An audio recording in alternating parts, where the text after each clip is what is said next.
Hey, what's up, TruExperience Nation? I'm your boy, Richard McCaney. Hope you're having a wonderful day. If you're new around here, welcome. Thank you so much for joining.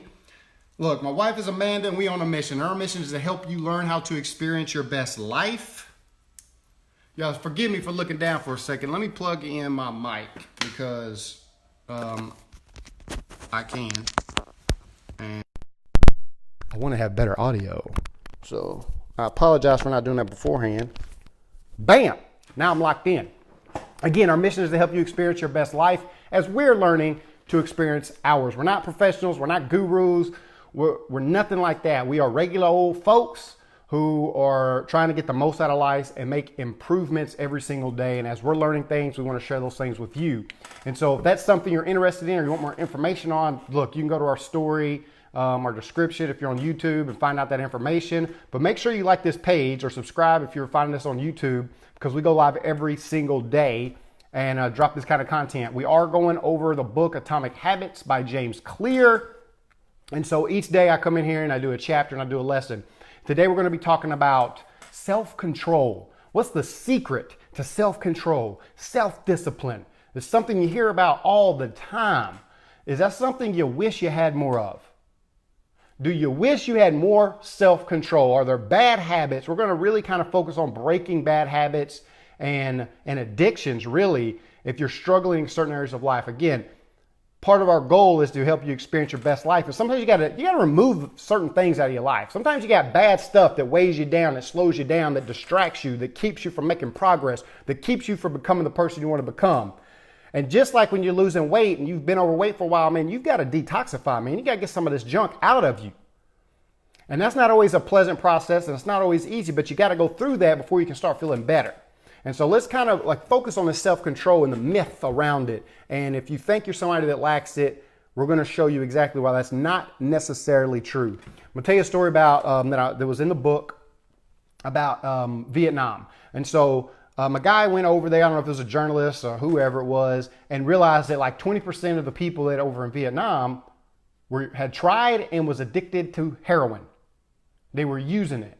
What they found out was, they did all this, drug control stuff when they come back and awareness and whatnot. But bottom line is, the people who came back from Vietnam, 9 out of 10 of the people who had tried or was even addicted to heroin, when they come back to the States, the addiction just left. Heroin, y'all know how powerful that stuff is, man. That stuff is like, it hooks you. It's like heroin.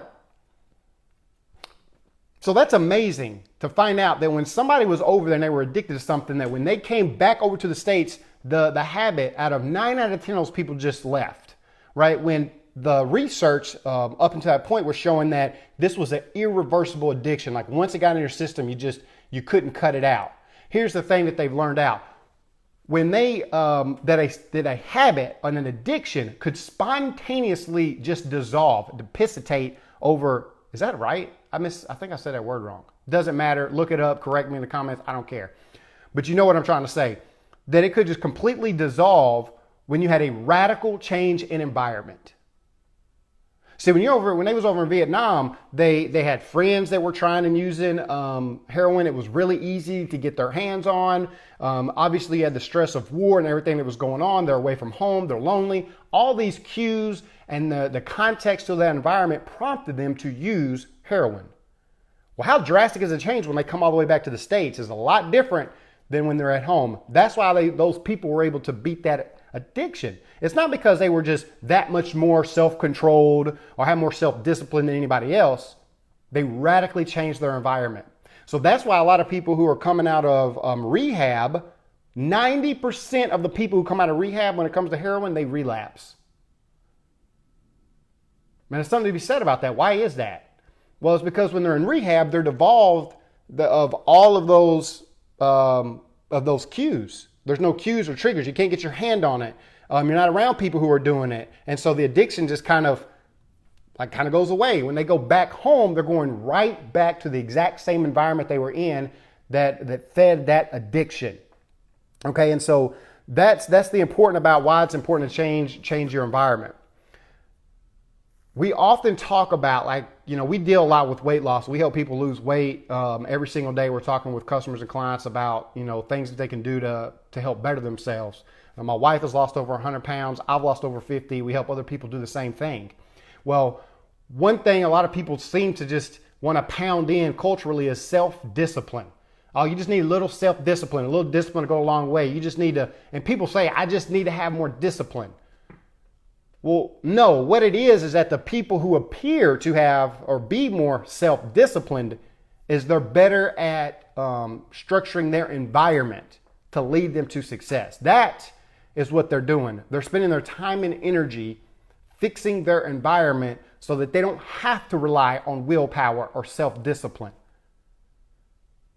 If you want to stop eating junk and there's no junk food in the house and it's really hard to obtain, but nothing but, stuff that's better for you is there, you're naturally going to eat better stuff. And so one thing to point to note when it comes to the Vietnam and habits and addictions and things like that is like they never truly go away. You can break a habit, but you're likely never to forget about it. All right, so here's a story of a lady, and I don't think I shared this yesterday because I'd read this book before and I remember this example and I think it's powerful. So if I did, you're about to get it again. So when this lady was, she had quit smoking, right? And you know how hard that's got to be. So she quit smoking, no cravings, didn't like it. Years later, she also used to smoke while she was riding horses. Well, she quit smoking and she quit riding horses. Several years later, she finds herself just getting on a horse and the craving out of nowhere comes back for her to want a cigarette. She just wanted a cigarette. She hadn't had a craving for years, but just the idea of being on that horse and being in that environment gave her the cue of a cigarette and it came back. So you can break a habit, but you're unlikely to ever forget about it. And so that's an important thing to note and to be careful about. I want people to take a serious note about the type of habit. Look, habits are coming. You're going to build habits whether you want to or not. Habits are going to form. It's the way we're made up. We've talked about that before on why that is. So be careful about the habits that you're making. Do things with intention. And if you're a parent, I urge you to take note on what you're allowing your kids to do and form the habits themselves, because don't put your kid in a situation where they got to break a bad habit later on in life. Condition them to just have good habits so they don't even know anything different. See, the more we understand this, the more we can do things with intent and we can better our lives. We can rid ourselves of bad stuff and improve our lives with good stuff and good habits and positive habits. We want to cut habits off at the source. If we're trying to get rid of bad habits, we got to cut it off at the source. So listen, in the book, he said something, I really like this. He says, I've never seen somebody stick to positive habits in a negative environment. If you want more positive habits, if you want more positive behaviors, quit going to negative environments. Like we're talking about consistently. Guys, you might have willpower one time or two times, but you don't want to keep having willpower. We're going to talk about this in another book in a very similar fashion, but in another light. But it is a renewable source, but it does deplete. Willpower, it disappears, right? You don't have unlimited willpower. And I don't know if he talks about it in this book later on or not, but you do need to apply willpower just long enough for a habit to take root. But again, we're in the first stages of this book where we're trying to get you to set up yourself for success, to build good habits. You want to build good habits. You want to have a solid, strong foundation. And so stop relying on willpower. Another thing is that bad habits, they're self-serving, man. They feed into each other. And so if we're trying to get somebody to lose weight and then showing them pictures of like people who are diabetic and what happens when you're obese and all that kind of stuff, it actually might backfire and prompt that person to eat more food. If you're trying to get somebody to stop smoking cigarettes, showing them a picture of somebody who had smoking lungs might cause them to pick up a cigarette. Why is that? They're self-revolving, right? They self-feed. So what that means is if somebody sees that they need to lose weight and they feel bad, or they're kind of stressed out or anxious about the fact that they need to lose weight, what's their coping mechanism? Probably their coping mechanism is they eat their feelings. So when they feel bad or they get depressed or they get down, the one thing that their body their habit has trained them to do is eat food, that it will make them feel better. It'll take their mind off being depressed and like they'll eat their feelings basically. Well, what happens after you eat? Man, now you feel bad again. Man, I feel bad, man. I ate all this stuff I know I didn't need to eat. And so what happens when they feel bad? They eat again. Same thing with a smoker, man. If you're making them anxious or nervous or stressful, they're going to want a cigarette to get rid of that feeling immediately. And then the cycle just kind of continues. The one thing I struggle with, which isn't any one of those, but this was a good example. If you're tired, you watch TV. Well, what happens when you watch TV? You continue to be lethargic and low energy and just kind of, maybe snack a little bit and you don't feel like getting much done. You're not really energetic. So what do? You watch more TV and you get in this endless loop of laziness and procrastination and all that kind of stuff. And so cut these things off at the root.